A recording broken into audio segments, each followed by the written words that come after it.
Hi bro. మరి జగన్ గారు recent గా ఒక స్టేట్మెంట్ ఇవ్వడం జరిగింది. 2029 లో మన ప్రభుత్వం వస్తుంది. ఇప్పుడైతే ఎవరైతే ఇబ్బంది పెడుతున్నారో వాళ్ళ పేర్లు అన్ని రాసి పెట్టుకోండి. వాళ్ళు దేశం వదిలేసిపోయినా అధికారంలో ఉన్నా లేకున్నా వాళ్ళకి మనం ఏందో పిలిచి మరి చూపెడదాం, వాళ్ళకు మామూలుగా ఉండదని చెప్పేసి దీని మీద మీ అభిప్రాయం? 2029 లో ప్రభుత్వం వచ్చిందంట. సరే, ఇప్పుడు మామూలుగా ఉండింది కానీ ఎవరైనా కానీ ప్రభుత్వం రాదని లేకపోయి మొన్న కూడా 150 వస్తుందని చెప్పారు 2024లో. ఎన్ని వచ్చినాయో ప్రజలు చూశారు. అది అంతే. ఈరోజు కూటమి ప్రభుత్వం ఆంధ్రప్రదేశ్లో పవన్ కళ్యాణ్ గారు, చంద్రబాబు నాయుడు గారు ఒక సమర్థవంతమైన నాయకత్వంలో ఈరోజు పైన సెంట్రల్ సహకారంతో, నరేంద్ర మోడీ గారి సహకారంతో అప్పులు కొప్పై పాతాళానికి పోయిన ఆంధ్రప్రదేశ్ ఈరోజు అంచెలంచెలుగా ఈ 11 నెలల్లో చెప్పిన హామీలన్నీ నెరవేర్చుకుంటూ ఒకవైపు అభివృద్ధి, ఒకవైపు సంక్షేమాలు ఇచ్చుకుంటూ ముందుకు వెళ్తున్నారు. ఇంకో 20 సంవత్సరాలు అక్కడ కూటమి ప్రభుత్వమే రన్నింగ్లో ఉంటుంది ఆంధ్రప్రదేశ్లో. అవసరమైతే పవన్ కళ్యాణ్ గారు ఫ్యూచర్లో నారా లోకేష్ గారు పవర్ షేరింగ్ అన్న చేసుకుంటారేమో కానీ మళ్ళీ జగన్మోహన్ రెడ్డికి అవకాశం ఇవ్వరని నేను అనుకున్నాను. అంటే రారంటారా మరి జగన్మోహన్ గారు నెక్స్ట్? ఈసారి ఆయన ఎమ్మెల్యే గెలుస్తాడో లేదో డౌట్ నాకు.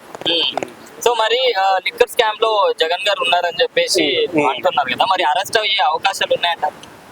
కంపల్సరీ అండి. పోయిన గవర్నమెంట్ లో ఎవరైతే చట్టాన్ని ఉల్లంఘించి తప్పులు చేశారో వాళ్ళందరూ ఈరోజు ఇంచులించులుగా స్టెప్ బై స్టెప్ ఈరోజు శిక్షలు అనుభవిస్తున్నారు. ఎగ్జాంపుల్ చూస్తుంటారు వల్లభనేని వంశీ, అలాగే ఎవరెవరైతే తప్పులు చేసి అసెంబ్లీలో ఇష్టానుసారంగా మాట్లాడారో వాళ్ళందరూ ఈరోజు ఎవరైనా కానీ శిక్ష కంపల్సరీ. జగన్మోహన్ రెడ్డి గారు కూడా ఈ వీటిలో నేరస్తుడు అయి ఉంటే చట్టం తన పని తాను చేసుకుని పోయింది. మరి అధికారంలో లేనప్పుడు ఇలా బెదిరిస్తున్నారు కదా, మరి జగన్ గారు అధికారంలోకి వస్తే ఎలా ఉంటుంది? పోయిన 5 సంవత్సరాలు చూశారు కదండి. చూసి మళ్ళా ప్రజలు మళ్ళీ అవకాశం ఇస్తారా?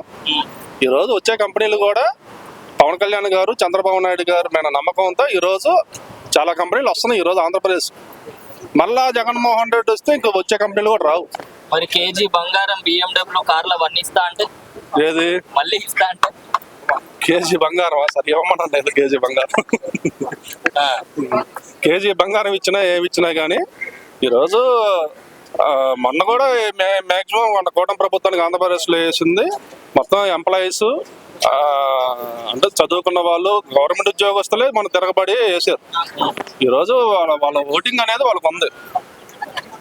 సో మరి ఏపీ లిక్కర్ స్కామ్ లో దాదాపుగా 1000 కోట్ల వరకు బంగారం రూపంలో మార్చారు అని చెప్పేసి ఒక టాక్ నడుస్తుంది. దీనిలో ఆ బంగారం మొత్తం ఏడబెట్టారు నాకు అతను KGF ఏమైనా పెట్టారేమో.